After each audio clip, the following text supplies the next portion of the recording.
गुरुर्ब्रह्मा गुरुर्विष्णु गुरुर्देवो महेश्वरः गुरु साक्षात् परब्रह्म तस्मै श्री गुरवे नमः।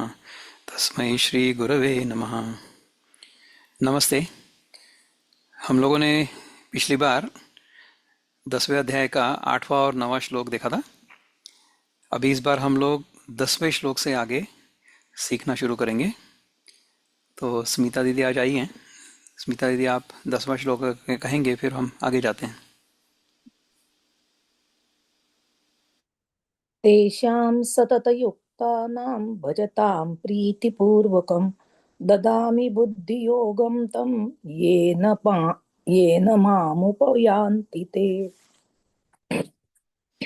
सुंदर। तो उन मुझसे नित्य युक्त हुए और प्रेम पूर्वक मेरा भजन करने वाले भक्तों को मैं वो बुद्धि योग देता हूँ जिससे वे मुझे प्राप्त होते हैं। तो यदि आप भक्ति करो या ज्ञान मार्ग का उपयोग करो, आपकी बुद्धि जब तक शुद्ध नहीं हो जाती है, आपकी बुद्धि जब तक स्थिर नहीं हो जाती है, आपकी बुद्धि जब तक संपूर्णतः मंगल और पवित्र नहीं हो जाती है, तब तक भगवान की प्राप्ति हमें नहीं होगी। स्वामी जी कहते हैं चिन्मयानंद, जब तक सबसे श्रेष्ठ, ये दिख रहा है आपको? You are able to see this? Okay. जब तक सबसे श्रेष्ठ आनंददायक वस्तु या लक्ष्य को नहीं पाया गया है जिसमें हमारा मन पूर्णतया रम सके, तब तक हम बाह्य विषयों, भावनाओं तथा विचारों के जगत के साथ हुए तादात्म्य से हमारी सफलतापूर्वक निवृत्ति नहीं हो सकती। अभी देखिए, हमारे मन में अनेक प्रकार के प्रश्न आते हैं।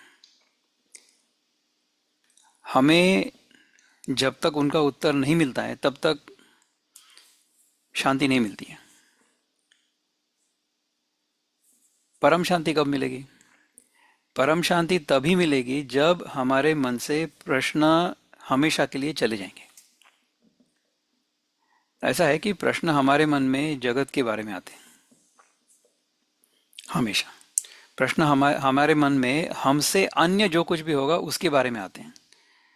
प्रश्न हमारे मन में हमारे बारे में कभी नहीं आते हैं, हमारे अपने होने के बारे में कभी नहीं आते। एक ही प्रश्न ऐसा है जिसका उत्तर नकारार्थी कभी भी नहीं हो सकता और उसका विकल्प भी नहीं हो सकता। So there is one question for which no is not an answer and for which no alternative is possible. तो ये एक ही प्रश्न ऐसा है कि जिसमें ना की संभावना नहीं है और इसके व्यतिरिक्त क्या ऐसा विकल्प भी संभव नहीं है, और वो है मेरा होना। मैं हूं या नहीं हूं। मैं हूं या नहीं हूं ऐसा विकल्प हमारे मन में आ ही नहीं सकता है, क्योंकि मेरा नहीं होना संभव ही नहीं है। मैं हमेशा होता ही हूं। तो ये जो अपना होना है और अपने होने के बारे में हमारा जानना है, ये है आनंद का मूल। यदि हम हमारे होने को जानते हैं और हम उसी जानने में, उसी बोध में हमेशा रहते हैं, तो हमें दुख की अनुभूति नहीं होगी, या हम कभी दुखी नहीं होंगे। कष्ट हो सकते हैं जीवन में, हमारे कष्ट आ सकते हैं। जीवन में जो प्रसंग आते हैं, जीवन में जो परिस्थिति आती है, उसके कारण हमें कष्ट आ सकता है। किंतु हम यदि उसमें उलझे रहेंगे, उसी के बारे में सोचते रहेंगे और उससे तादात्म्य करेंगे, तो फिर दुख निवृत्ति नहीं हो सकती है। दुख निवृत्ति के लिए हमें यह समझना आवश्यक है कि ये जगत जो है, जगत की परिस्थितियां जो हैं, जगत का स्वरूप जो है, वो अनित्य है। वो कल जैसा था वो आज नहीं है, और आज जैसा है वो कल नहीं रहेगा। अभी इस समय युद्ध की परिस्थिति चल रही है और उस युद्ध की परिस्थिति के कारण सारे जगत में अशांति का वातावरण है, अनिश्चितता अनिश्चितता का वातावरण है। आगे क्या होगा हमें पता नहीं। तो ये जो अनिश्चितता है, आदोष टिकेकर आपका हाथ ऊपर गया है, क्यों? याच्यावरून एक खूप छान वाटलं. एका ब्रिटिश इंडियामध्ये बॉर्न झाले होते ब्रिटिश महान व्यक्तिमत्व. त्यांनी असं म्हटलंय, whoever is winning at this moment seems invincible. ह्याचा असा अर्थ निघतो की जगात सगळ्या गोष्टी इम्परमनन्स आहे. म्हणजे आज जे आहे ते कधीच उद्या राहणार नाही, उद्या बदलेल. कोणी जो जिंकतोय असं किती महान असो, तो त्याला हे नेहमी हे लक्षात ठेवायला पाहिजे की आता sun never sets on the British empire असं म्हणायचे, पण आता महाराष्ट्राहून छोटं झालंय ब्रिटिश एम्पायर. तर नेहमी हंबल राहा. आणि हे सब्जेक्ट ऑफ इम्परमनन्स म्हणजे हे काही परमनंट नाही आहे जग, हे लक्षात ठेवून नेहमी हंबल राहा, हे थोडक्यात सांगायचं होतं. ओके, तो अभी यदि ऐसा कुछ विचार हो तो हम उसको लिख के रखेंगे कहीं, और फिर जब हम ये श्लोक का चिंतन समाप्त होगा उसके बारे में हम उसके बाद चिंतन करेंगे। और क्योंकि अभी मेरा जो ट्रेन ऑफ थॉट चल रहा था वो अभी रुक गया, तो मुझे अभी फिर से उस पर जाना पड़ेगा। तो ऐसा है कि हमें जब तक इस जगत के अनित्यता का बोध होकर उस प्रकार हमारा आचरण और हमारे विचार नहीं होते हैं, तब तक हमारे मन में हमेशा प्रश्न उठते रहेंगे और हम दुखी होते रहेंगे। तो यदि हमें दुखी नहीं होना है तो हमें हमारे जीवन में अभी जो समस्याएं हैं उनका निराकरण करने के लिए क्या करना है उसके बारे में सोचना है। जगत में जो युद्धजन्य परिस्थिति है उस पर हमारा नियंत्रण नहीं है, हम उसके लिए कुछ नहीं कर सकते। ये युद्ध हमने शुरू नहीं किया था, किंतु ये युद्ध का परिणाम और इस युद्ध का परिणाम हम पर हो रहा है। तो उसके लिए हम क्या करेंगे? यदि हम महंगाई से पीड़ित हैं, त्रस्त हैं, तो हमें ये तय करना पड़ेगा कि हमें कौन से खर्च हमारे जो हैं वो अपरिहार्य हैं, हमारी आवश्यकताएं क्या हैं, उन आवश्यकताओं की पूर्ति के लिए हमने क्या करना आवश्यक है। आवश्यकता की पूर्ति के बाद हमारे पास जो धन बचा रहता है उसे हमने कहाँ लगाना है, कहाँ इन्वेस्ट करना है, इसके बारे में हमारे मन में प्रश्न होने चाहिए। ये युद्ध मैं कैसे रोकूं, इस पर चिंतन करके मैं मेरे समय का और शक्ति का अपव्यय कर रहा हूँ। So I am wasting my time and energy if I think how am I going to stop this war. I am not in a position to stop the war, I did not even start the war. ऐसी अनेक समस्याएं जगत में हमेशा रहेंगी जिन पर मेरा कोई नियंत्रण नहीं होगा। तो हम जो परिस्थितियां अभी हैं उनके अनुसार हमारे जीवन को किस प्रकार चलाएं, ये हमारे हाथ में अवश्य है। तो जगत में क्या हो रहा है इस पर चिंतन करने से अच्छा है कि हम इस परिस्थिति में किस प्रकार हमारे जीवन को चलाएंगे ताकि हमारा वर्तमान और भविष्य दोनों अच्छे रहेंगे। भूतकाल में जो हो चुका है उसके बारे में हम कुछ नहीं कर सकते। जो वर्तमान है उसमें यदि हम अच्छा योग्य स्वधर्म रूपी कर्म करेंगे तो हमें भविष्य में उसका लाभ हो सकता है। इस प्रकार से यदि हम विचार करेंगे तो हम हमारे समय का सदुपयोग और अच्छा इन्वेस्टमेंट लागत कर रहे हैं।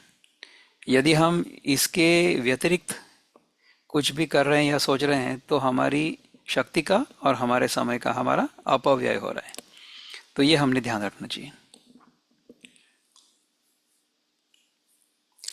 जब तक सबसे श्रेष्ठ आनंददायक वस्तु या लक्ष्य को नहीं पाया गया है जिसमें हमारा मन पूर्णतया रम सके, तब तब तक बाह्य विषयों में और भावनाओं तथा विचारों के जगत के साथ हुए तादात्म्य से हमारी सफलतापूर्वक निवृत्ति नहीं हो सकती है। यदि हमें अपने स्वरूप का बोध हो जाए, हमें यह पता चल जाए कि मेरा स्वरूप ही आनंद स्वरूप है, तो हम जगत की वस्तुओं के बारे में चिंतन करेंगे भी नहीं और उनके पीछे भागेंगे भी नहीं। इस प्रकार से यदि हम रह सकेंगे तो अच्छा है। आनंद स्वरूप आत्मा में ध्यान आकर्षण करने की ऐसी सामर्थ्य है और इसीलिए जिस मात्रा या सीमा तक इस आत्म स्वरूप में मन स्थित होता है उसी मात्रा में वो दुखदायी मिथ्या बंधनों की पकड़ से मुक्त हो जाता है। तो हमने यही विचार दूसरे अध्याय में भी सुना था। प्रजहाति यदा कामान सर्वान पार्थ मनोगतान आत्मन्यैवात्मना तुष्टा स्थित प्रज्ञस्तदोच्यते। सो जो सारी कामनाओं से मुक्त हो चुका है और जिसके मन में केवल अपने आत्मस्वरूप का बोध होने के कारण आत्यंतिक दुख निवृत्ति हो चुकी है, परम शांति प्राप्त हो चुकी है, वह है स्थित प्रज्ञ। तो इतना सब गीता का चिंतन करने के बाद यदि हमारे मन में प्रश्न आते होंगे तो ये हमने समझना चाहिए कि प्रश्न हमारे मन में हमेशा हमसे अन्य के बारे में आते हैं और वो अन्य जो है वो हमेशा अनित्य है। मैं ही केवल नित्य हूँ, मेरे अपने होने के बारे में मेरे मन में कोई संदेह नहीं है। तो उस बोध में हम यदि हमेशा रहते हैं तो हमारे मन से दुख निवृत्ति हो जाएगी। शारीरिक कष्ट नष्ट नहीं होंगे क्योंकि शरीर में वृद्धि और उसके साथ पतन भी हमेशा होगा, हर शरीर का होता है। हमारे शरीर का भी क्षण क्षण पतन होता रहता है। So our body gets worn out moment by moment। और एक दिन ये जो प्रक्रिया है वो समाप्त हो जाएगी, उसको हम कहते हैं देहांत। तो देहांत तो हर देह का होने वाला है। जो वस्तु समय में निर्माण होती है, समय में रहती है, उसका नाश समय में होना अपरिहार्य है, होना ही होना है, होगा ही होगा। हम सब के बारे में यदि हम एक बात दृढ़तापूर्वक निश्चयपूर्वक कह सकते हैं तो वो ये है कि देहांत होगा, हर व्यक्ति का देहांत होगा, हर देह का देहांत होगा। ये सारा का सारा जगत अनित्य है, किंतु क्या मैं अनित्य हूं? मेरा देह अनित्य है, मेरा मन अनित्य है, किंतु मैं नित्य हूं। तो इस नित्य मैं के अनुसंधान में हमेशा रहना, यह है आत्मबोध। यहां तक हमें गीता ले जाना चाहती है। इस मार्ग पर यदि हमारे मन में जगत के बारे में, परिस्थितियों के बारे में प्रश्न या विचार आते रहते हैं तो हमें उस ध्येय तक जाना उतना कठिन होता जाएगा और उसके लिए उतना अधिक समय लगेगा। तो कितना समय हमने लेना है, हम पर निर्भर है वो।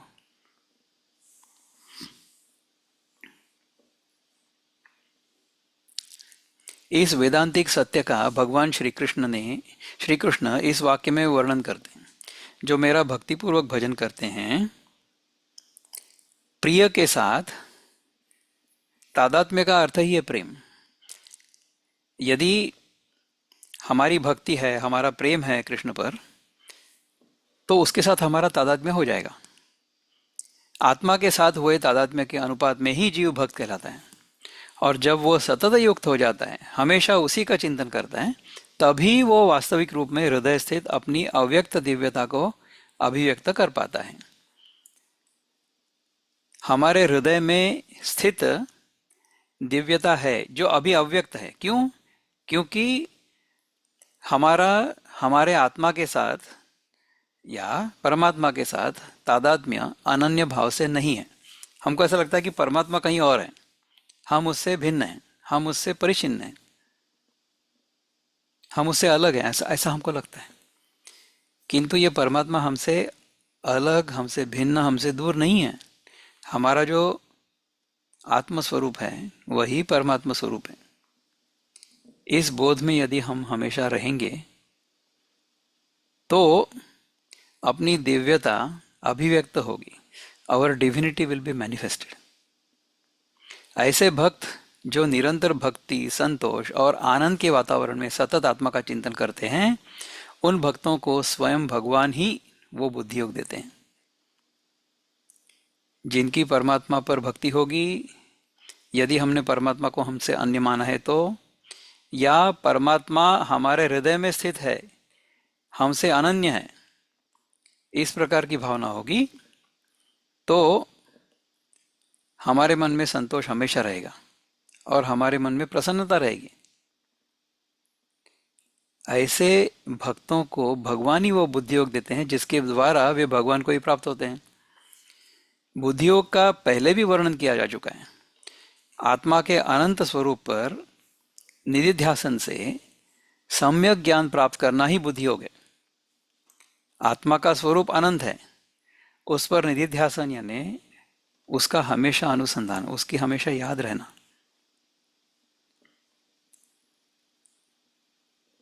उसका सम्यक ज्ञान हमें प्राप्त होना, यही बुद्धि योग है। प्रस्तुत संदर्भ में उसकी व्याख्या इस प्रकार की जा सकती है कि उपर्युक्त पद्धति से साधनाभ्यास करने वाले साधक को सत्य का बौद्धिक ग्रहण होता है। निस्संदेह हमारा वो अभिप्राय कदापि नहीं है कि परिचिन्न बुद्धि के द्वारा कभी अनंत वस्तु का ग्रहण किया जा सकता है। परिचिन्न बुद्धि के द्वारा, परिचिन्न बुद्धि यानी आवर नोशन ऑफ सेपरेटनेस। हमारी जो बुद्धि है वो हमें ये समझ देती है कि हम परिचिन्न है। परिचिन्न है, we are separate, we are a separate entity. Separate entity का होना इस परिचिन्नता। ये बुद्धि जो है ये हमें परिचिन्नता का बोध देती है। तो इससे अनंत वस्तु का ग्रहण नहीं किया जा सकता, क्योंकि बुद्धि भी सीमित है, बुद्धि का भी अंत है। को हमें कुछ समझ आ रहा है या कुछ समझ नहीं आ रहा है, ऐसा हम कहते हैं ना, तो इसका अर्थ है कि बुद्धि की सीमा है।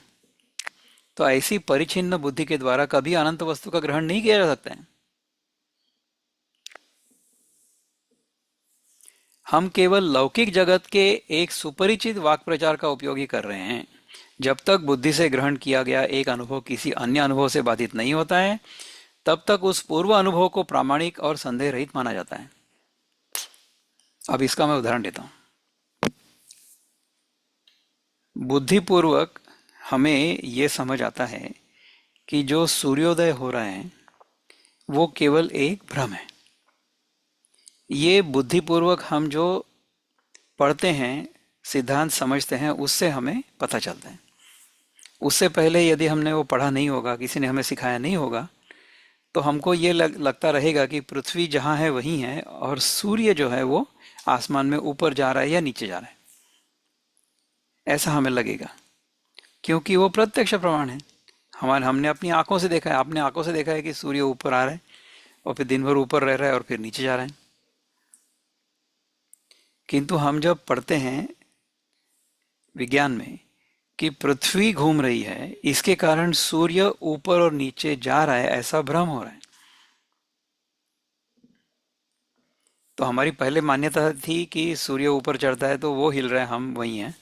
किंतु जब हमारी बुद्धि ने ये समझ लिया, तब हमें पता चल गया कि ठीक है, हाँ दिखता है वैसा, लेकिन पृथ्वी घूम रही है और सूर्य जहाँ है वहीं है।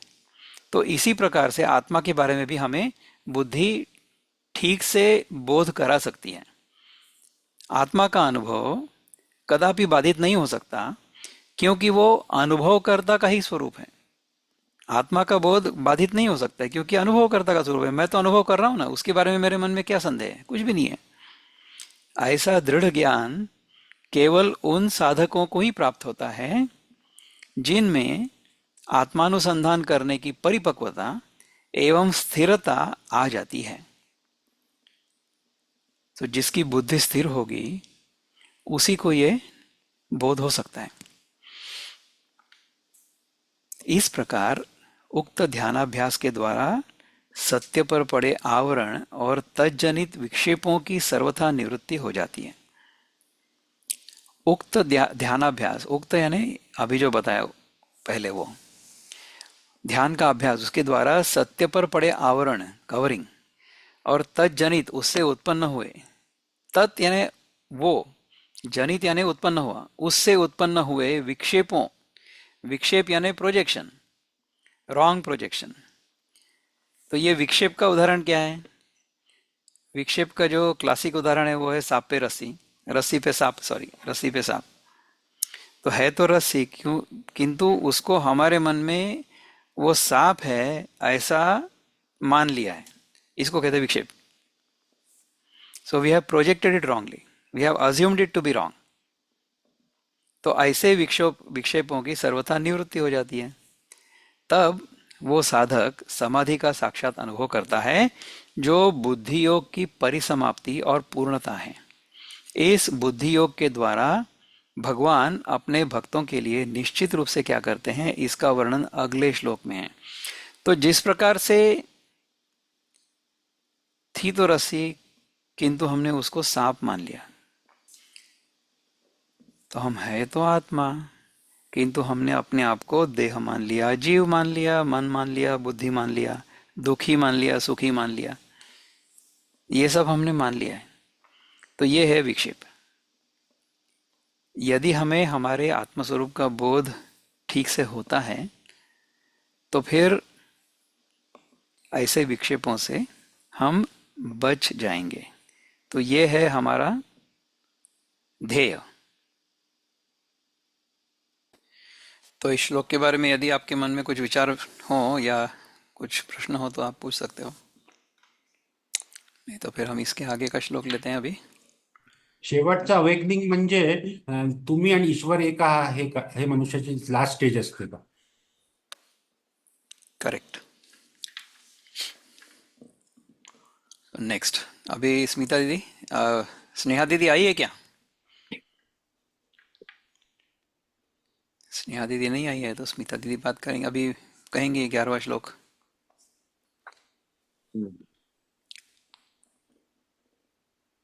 स्मिता दीदी। हा, एक मिनिट मी वाचून घेते जरा ते. तेषाम तेषां एवानुकंपार्थम। तेषाम् एवानुकम्पार्थम् अहं ज्ञानजं तमः नाशयाम्यात्मभावस्थो ज्ञानदीपेन भास्वता. सुंदर। तेषाम एवानुकंपार्थम अहम अज्ञानजम तम तम नाशयाम्यात्मभावस्थो ज्ञान दीपेन भास्वता। तो इसका अर्थ ये है कि उनके ऊपर अनुग्रह करने के लिए मैं उनके अंतःकरण में स्थित होकर अज्ञान जनित अंधकार को प्रकाशमय ज्ञान के दीपक द्वारा नष्ट करता हूं। ऐसे भक्तों पर अनुग्रह करने के लिए, कृपा करने के लिए भगवान क्या करते हैं कि उनके अंतःकरण में स्थित जो अज्ञान जनित अंधकार है उसको प्रकाशमय ज्ञान के दीपक द्वारा नष्ट करते हैं। कभी कभी कोई वस्तु विद्यमान होते हुए भी हमारी दृष्टि के लिए आच्छादित रहती है, क्योंकि उसे देखने के लिए कुछ अनुकूल परिस्थितियों की आवश्यकता होती है। ध्वनि सुनने के लिए उसमें आवश्यक स्पंदन होने चाहिए, तथा यह भी आवश्यक है कि वे ध्वनि तरंगे हमारे कानों तक पहुंचे। इसी प्रकार अपेक्षित प्रकाश के अभाव में वस्तु के समक्ष होने पर भी उसका नेत्रों द्वारा ग्रहण नहीं किया जा सकता है। अब देखिए कि किसी कमरे में पूरा अंधेरा है, तो उस कमरे में कुछ वस्तु यदि होगी भी तो भी हमें वो दिखाई नहीं देगी, क्योंकि उस पर प्रकाश पड़ना आवश्यक है। यदि प्रकाश नहीं है तो उस वस्तु का बोध या ज्ञान हमें नहीं हो सकता। वस्तु है किंतु उसका बोध हमें नहीं हो रहा है। दूसरा एक उदाहरण ऐसा है कि हम में से कई लोग ऐसे हैं कि जो सवेरे उठना पसंद नहीं करते। ठीक है, कोई बात नहीं है। तो हम क्या करते हैं कि हमारे बेडरूम के जो पर्दे होते हैं ना, उनको जरा मोटे कर देते हैं। तो यदि सूर्योदय हो गया फिर भी हम जागते नहीं हैं। क्यों? क्योंकि इस कमरे में तो अंधेरा है। कमरे में अंधेरा क्यों है? क्योंकि हमने पर्दे डाल रखे हैं हमारे खिड़कियों पर। तो केवल पर्दे हैं इसलिए सूर्य नहीं है ऐसा तो नहीं हम कह सकते। हमने केवल वो पर्दे हटाने हैं तो बाहर जो सूर्य है वो हमें दिखाई देगा। इसी प्रकार से आत्मा तो हमेशा है किंतु हमारी आंखों पर, हमारी बुद्धि पर अज्ञान का पर्दा है।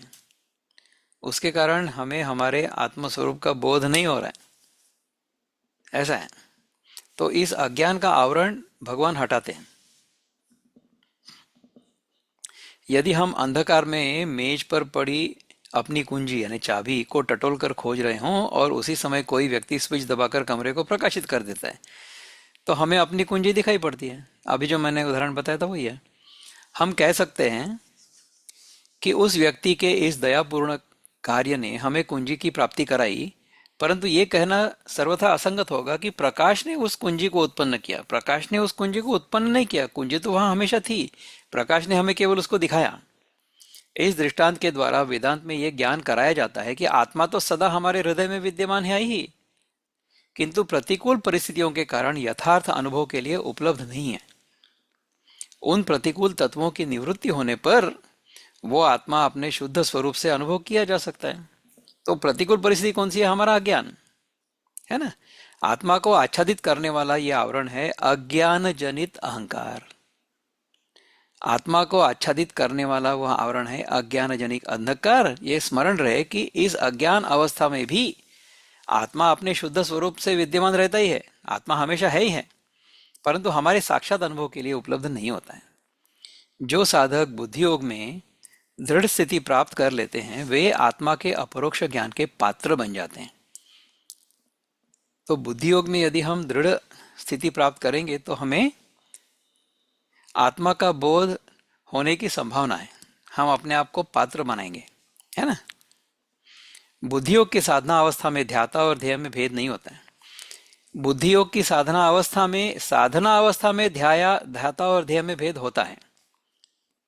जब हम साधना करते होते हैं ना, तब ध्याता और ध्येय इन दोनों में भेद होता है, द्वैत होता है, जिसे सविकल्प समाधि कहते हैं। इस श्लोक में यह कहा गया है कि इस सविकल्प अवस्था से वो साधक मानो किसी ईश्वरीय कृपा से पूर्ण निर्विकल्प समाधि की स्थिति में स्थानांतरित किया जाता है। तो ईश्वर की कृपा यदि होगी तो सविकल्प समाधि से हम निर्विकल्प समाधि में चले जाएंगे। सविकल्प और निर्विकल्प, इन शब्दों का अर्थ समझ लो पहले। सविकल्प का अर्थ है कि देर आर ऑल्टरनेटिव्स, विकल्प का अर्थ है ऑल्टरनेटिव। स मीन्स विथ, और निर्विकल्प यानी विदाउट ऑल्टरनेटिव्स।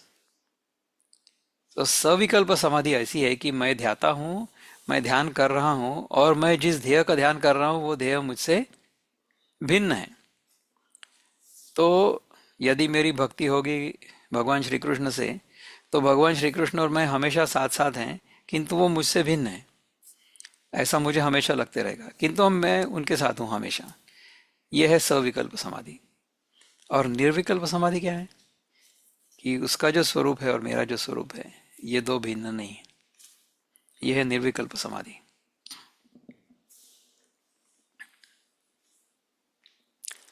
वस्तुतः सविकल्प समाधि की स्थिति तक ही साधक अपने पुरुषार्थ के द्वारा पहुंच सकता है। So we can go only up to savikalpa samadhi with our own efforts. ये बुद्धि योग भी मानो किसी अन्य स्थान से प्राप्त होता है। बुद्धि योग भी मानो किसी अन्य स्थान से प्राप्त होता है।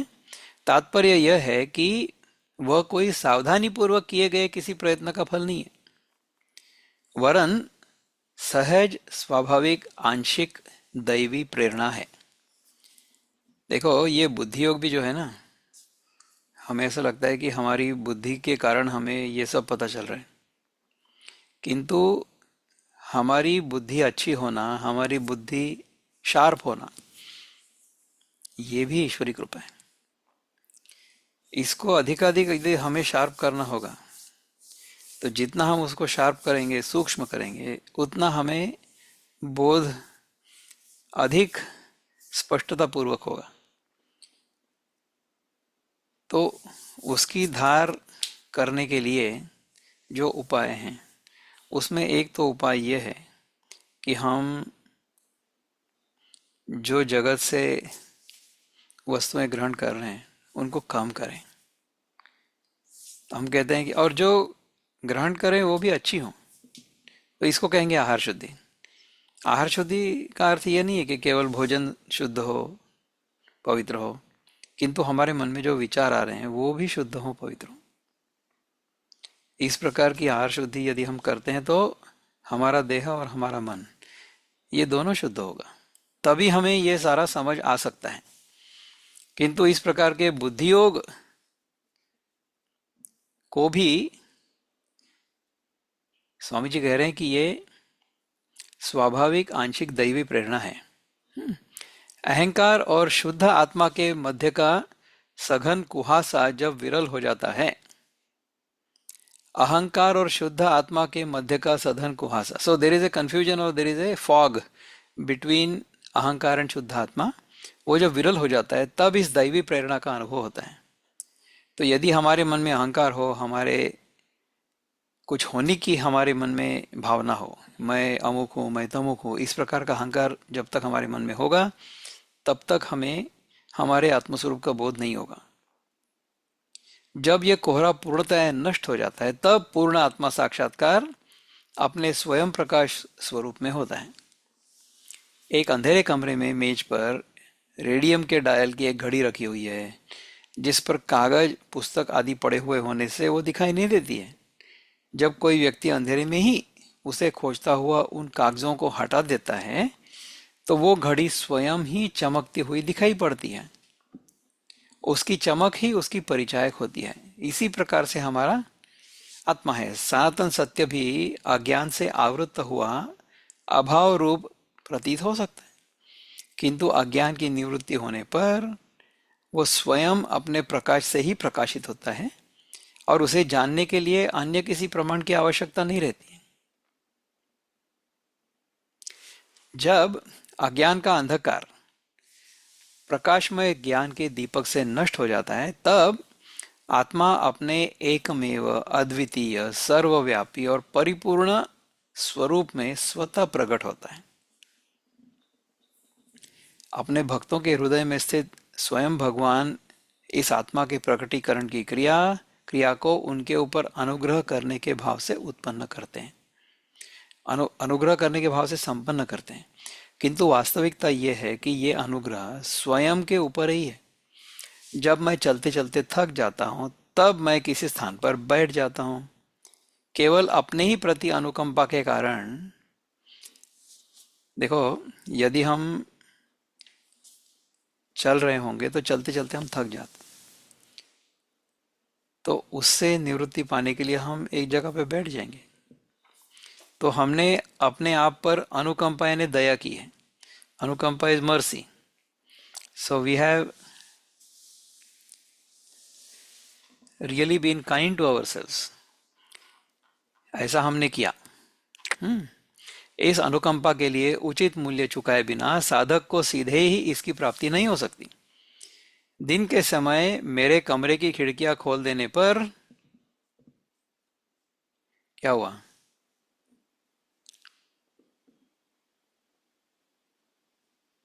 एक सेकंड ना, something went wrong, hold on. 2-3 screens खुल गई गलती से। हमको तो एक ही स्क्रीन खोलनी थी। शेयर स्क्रीन, हाँ।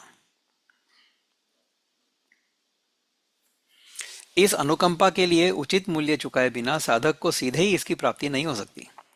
दिन के समय मेरे कमरे की खिड़कियां खोल देने पर सूर्य प्रकाश अनुकंपावशात मेरे लिए कमरे को प्रकाशित करता है। यदि हमने खिड़कियां खोल दी, पर्दे हटा दिए, तो प्रकाश तो आने लगेगा कमरे में। जैसा कि हम जानते हैं कि जब तक वे खिड़कियां खुली रहती हैं, तब तक सूर्य को यह स्वतंत्रता नहीं है कि वो अपनी दया का द्वार बंद कर ले। सूर्य अपनी दया का द्वार बंद नहीं करेगा कभी। दया का द्वार हम बंद करेंगे। उसी प्रकार उसकी दया तब तक प्रकट भी नहीं होगी जब तक मैं अपने कमरे की खिड़कियां नहीं खोल देता हूँ। तो कमरे की खिड़कियां खोलना, तो ये तो पुरुषार्थ है ना, हमको उठ करके खिड़की खोलनी पड़ेगी। संक्षिप्तः सूर्य प्रकाश का आह्वान उसी क्षण होता है, आवाहन होना चाहिए वो, उसी क्षण होता है जब उसके मार्ग का अवरोधक दूर हो जाता है। इसी प्रकार प्रारंभिक साधनाओं के अभ्यास से साधक बुद्धि योग का पात्र बनता है। यानी हम क्या करते हैं कि हमारी बुद्धि पर जो पर्दे जमा हो गए हैं या जो अशुद्धि जमा हो गई है, उसको हम साफ कर रहे हैं। तत्पश्चात इसके निरंतर प्रयत्नपूर्वक किए गए अभ्यास से वो अज्ञान तथा तज्जनित विक्षेपों के आवरण को सर्वथा नष्ट कर देता है। तत्पश्चात इसके निरंतर प्रयत्नपूर्वक किए गए अभ्यास से वो अज्ञान तथा तज्जनित विक्षेपों के आवरण को सर्वथा नष्ट कर देता है। तत्काल ही आत्मा अपने स्वयं के प्रकाश में ही प्रकाश स्वरूप से प्रकाशित होता है। मेघों को चीर कर जाती हुई विद्युत को देखने के लिए किसी अन्य प्रकाश की आवश्यकता नहीं होती।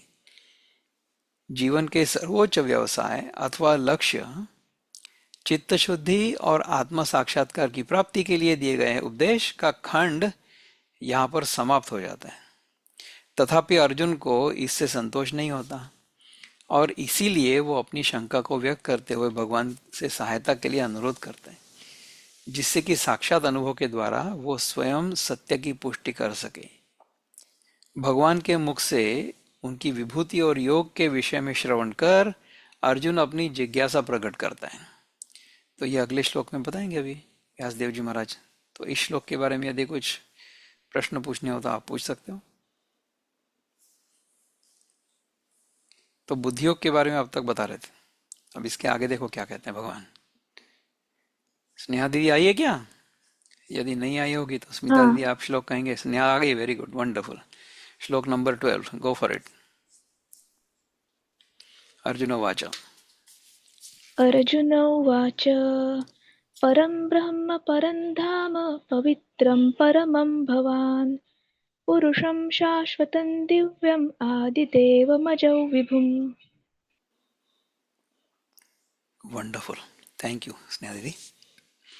अर्जुन ने कहा, आप परम ब्रह्म, परम धाम और परम पवित्र हैं, सनातन दिव्य पुरुष, देवों के भी आदि देव, जन्म रहित और सर्वव्यापी हैं। तो इसके आगे वाला श्लोक भी बोल दो स्नेहा दीदी। आहुस्त्वां ऋषयः सर्वे देवर्षिर्नारदस्तथा असितो देवलो व्यासः स्वयं चैव ब्रवीषि मे। ऐसा आपको समस्त ऋषिजन कहते हैं, वैसे ही देवर्षि नारद, असित, देवल ऋषि तथा व्यास और स्वयं आप भी मेरे प्रति कहते हैं। तो अर्जुन वैदिक साहित्य से परिचित था। वो यहाँ कहता है कि प्राचीन ऋषियों ने अनंत सनातन सत्य को जिन शब्दों के द्वारा सूचित किया है, उससे वो परिचित है, जैसे परम ब्रह्म, परम धाम, परम पवित्र आदि। परंतु उसने अब तक यही समझा था कि ये सब परम सत्य के गुण हैं। इसलिए जब वो भगवान को इन्हीं शब्दों का प्रयोग स्वयं के लिए करते सुनता है, तब वो कुंती पुत्र आश्चर्यचकित रह जाता है। उसे समझ में नहीं आता है कि वो अपने रथ सारथी श्री कृष्ण को विश्व के आदि कारण के रूप में किस प्रकार जाने व्यवहारिक, ये क्या है, जाने व्यवहारिक बुद्धि का व्यक्ति होने के कारण। ओ सॉरी, ये दो अलग अलग वाक्य हैं, फिर से पढ़ता हूँ इसको। उसे समझ नहीं आता है कि वो अपने रथ सारथी श्री कृष्ण को विश्व के आदि कारण के रूप में किस प्रकार जाने। व्यावहारिक बुद्धि का व्यक्ति होने के नाते अर्जुन को श्री कृष्ण के स्वरूप को समझने के लिए अधिक तथ्यों की जानकारी की आवश्यकता थी। अभी हम देखेंगे कि उसकी मांग को पूर्ण करने हेतु इसी अध्याय में भगवान श्री कृष्ण ने पर्याप्त सूचनाएं और तथ्य प्रस्तुत किए हैं, परंतु अर्जुन को संतुष्ट करने के स्थान पर वो जानकारी उसकी उत्सुकता को द्विगुणित कर देती है। तो प्रश्नों का उत्तर तो दे दिया भगवान ने, किंतु इससे क्या हुआ कि अर्जुन के मन में जो प्रश्न थे वो और दुगने हो गए, और वो बाध्य होकर भगवान से उनके विश्वरूप को दिखाने की मांग प्रस्तुत करता है। भक्त वत्सल करुणा सागर भगवान श्री कृष्ण अगले अध्याय में अपने विश्वरूप को दर्शाकर अर्जुन को कृतार्थ कर देते हैं। यद्यपि अर्जुन ने इसके पूर्व भी परम पुरुष आदि शब्दों को ऋषियों से सुना था, किंतु उसे वे अर्थहीन और निष्प्रयोजन ही प्रतीत हुए थे, क्योंकि अर्जुन की बुद्धि अभी शुद्ध नहीं थी। इसलिए उसको ये सारे शब्द जो थे वो अर्थहीन और निष्प्रयोजन, so they had no meaning for him and they had no purpose, प्रयोजन नहीं था उसका कोई। उसका आश्चर्य इन शब्दों में स्पष्ट रूप से व्यक्त होता है कि क्या होता है कि आप भी मेरे प्रति ऐसा ही कहते हैं।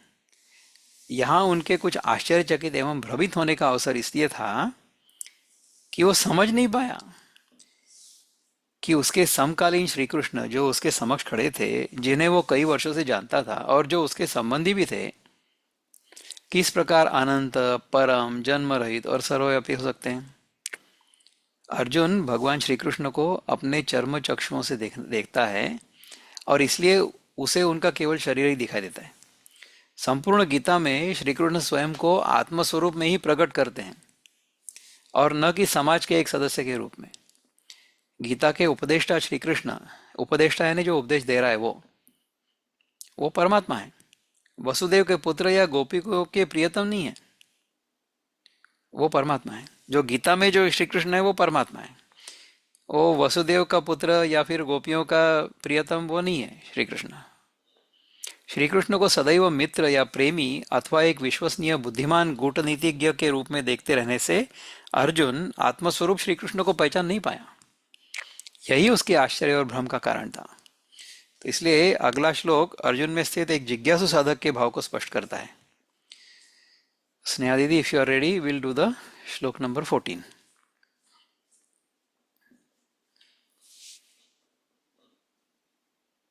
Are you there? सर्वमेतदृतं मन्ये यन्मां वदसि केशव, न हि ते भगवन् व्यक्तिं विदुर्देवा न दानवाः। बहुत सुंदर। हे केशव, जो कुछ भी आप मेरे प्रति कहते हैं, इस सब को मैं सत्य मानता हूँ। हे भगवान, आपके वास्तविक स्वरूप को न देवता जानते हैं और न दानव। तो यहाँ अर्जुन अपने मन के भावों को स्पष्ट करते हुए गुरु के प्रति अपनी अटूट श्रद्धा को भी व्यक्त करता है। जो कुछ आप मेरे प्रति कहते हैं उसे मैं सत्य मानता हूँ। केशव शब्द का अर्थ है जिनके केश सुंदर हैं, अथवा केशी नामक असुर का वध करने वाले। यद्यपि वो श्री कृष्ण के कथन को सत्य मानता है, परंतु वो उनके संपूर्ण आशय को ग्रहण नहीं कर पाता। तात्पर्य यही है कि उसके हृदय में भगवान के वचनों में पूर्ण विश्वास है, किंतु उसकी बुद्धि अभी असंतुष्ट ही है। ज्ञान पिपासा के वशीभूत का अर्थ है कि मेरे मन में ज्ञान प्राप्त करने की अतीव इच्छा है। उसके वशीभूत, उसमें मैं वश हूँ, उसके प्रति मैं वश हूँ।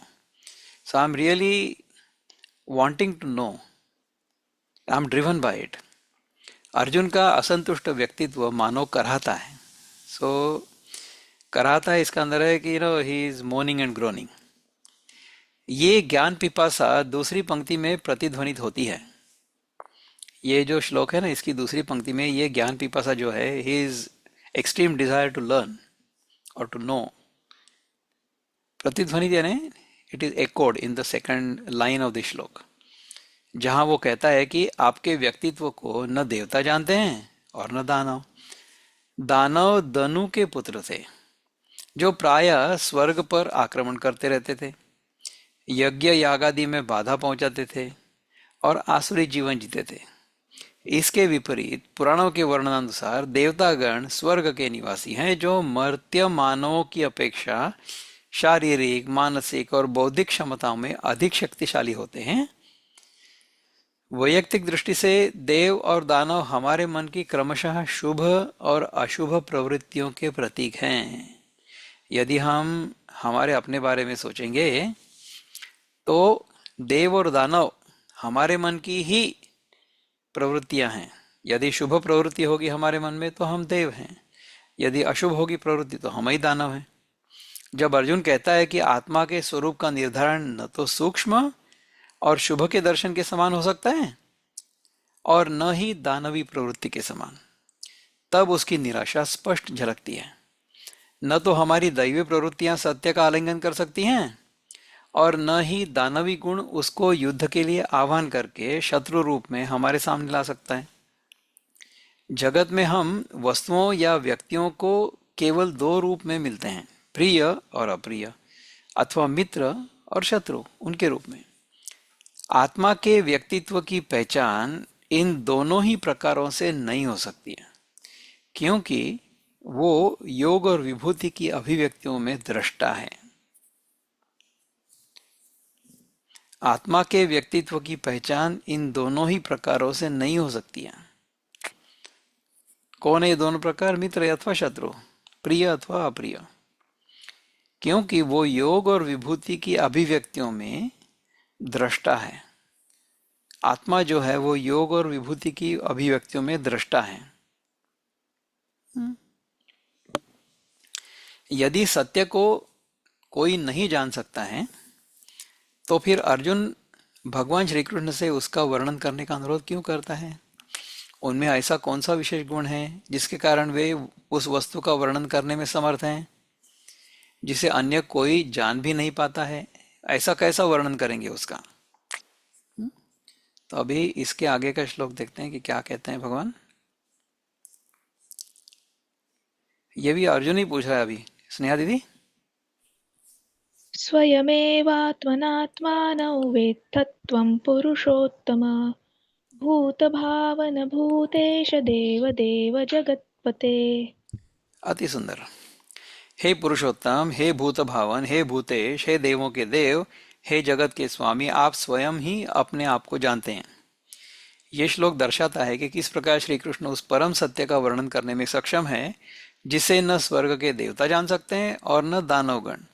आत्मा को कभी प्रमाणों या इंद्रियों के द्वारा दृश्य पदार्थ के रूप में नहीं जाना जा सकता है और न वो हमारी शुभ अशुभ प्रवृत्तियों के द्वारा ही अनुभव किया जा सकता है, परंतु आत्मा चैतन्य स्वरूप होने से स्वयं ज्ञानमय है और ज्ञान को जानने के लिए किसी अन्य प्रमाण, ज्ञान का साधन, उसकी आवश्यकता नहीं होती है।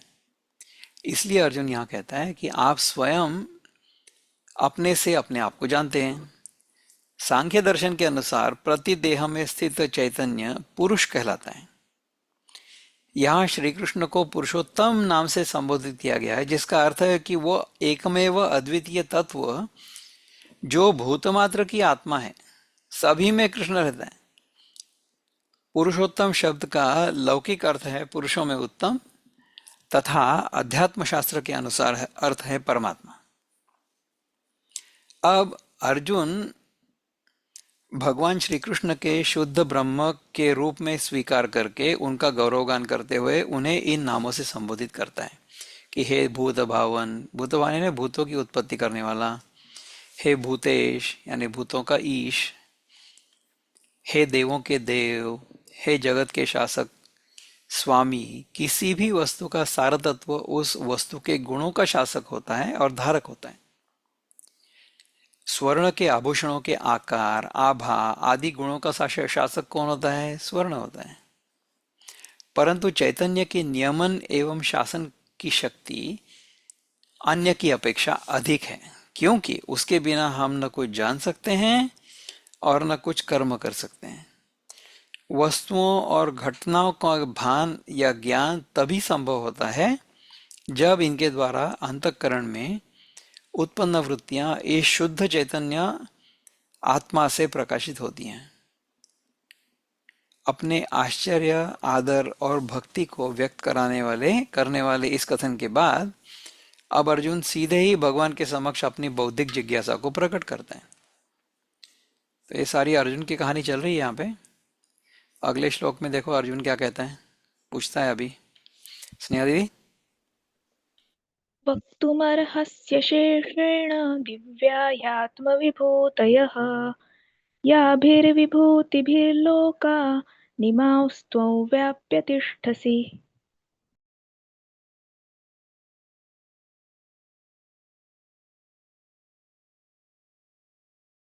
दादा आप म्यूट हो। याभिर्विभूतिभिर्लोकान इमाम स्त्वम व्याप्य तिष्ठति, ऐसा लिखा है क्या तुम्हारे पुस्तक में? लोकान इमास्त्वं व्याप्य व्याप्य तिष्ठसि। तिष्ठति, करेक्ट। ऑलराइट, तो आप ही उन अपनी दिव्य विभूतियों को अशेषता कहने के लिए योग्य हैं, जिन विभूतियों के द्वारा इन समस्त लोकों को आप व्याप्त करके स्थित हैं। तो राजपुत्र अर्जुन को इस बात का निश्चय हो गया कि भगवान ही विश्व के अधिष्ठान हैं, जिनके बिना विश्व का अस्तित्व सिद्ध नहीं हो सकता। परंतु जब वो अपने उपलब्ध और परिचित प्रमाणों, यानी कौन से हैं ये प्रमाण, इंद्रियों, मन और बुद्धि के द्वारा बाह्य जगत को दिखता है, तब उसे केवल विषयों, भावनाओं और विचारों का ही अनुभव होता है। हमारे मन इंद्रियों से हमें केवल उससे अन्य जो कुछ होगा उसका अनुभव होगा, जिन्हें किसी भी दृष्टि से दिव्य नहीं कहा जा सकता है। हमारे जो अनुभव हैं वो दिव्य है, ऐसा है क्या?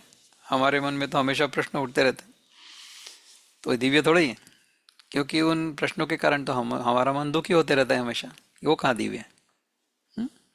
जब किसी उत्सव के अवसर पर किसी इमारत पर विद्युत की दीप सज्जा की जाती है, यानी लाइटिंग, डेकोरेशन, तब वहां विविध रंगों के तथा विभिन्न विद्युत क्षमताओं के बल्बों के प्रकाश फूटकर निकल पड़ता प्रतीत होता है।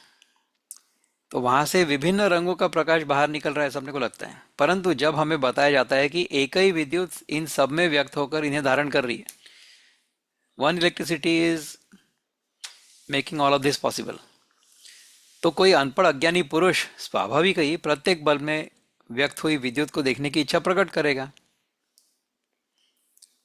विराट ईश्वर के रूप में भगवान ही इस नाम रूपमय संसार की समष्टि सृष्टि यानी विभूति और व्यष्टि सृष्टि यानी योग बने हुए हैं। यद्यपि श्रद्धा से परिपूर्ण हृदय के द्वारा इसे अनुभव किया जा सकता है, परंतु बुद्धि के तीक्ष्ण होने पर भी उसके द्वारा ग्रहण नहीं किया जा सकता है। इसलिए स्वाभाविक ही अर्जुन भगवान श्री कृष्ण से उन विभूतियों का वर्णन करने का अनुरोध करता है, जिनके द्वारा वे इस जगत को व्याप्त करके स्थित हैं। कर्मशील होने के कारण अर्जुन अत्यंत व्यावहारिक बुद्धि का पुरुष था, इसलिए वो और अधिक पर्याप्त तथ्यों को एकत्र करना चाहता था, जिन पर वो विचार करके और उनका वर्गीकरण करके उन्हें समझ सके।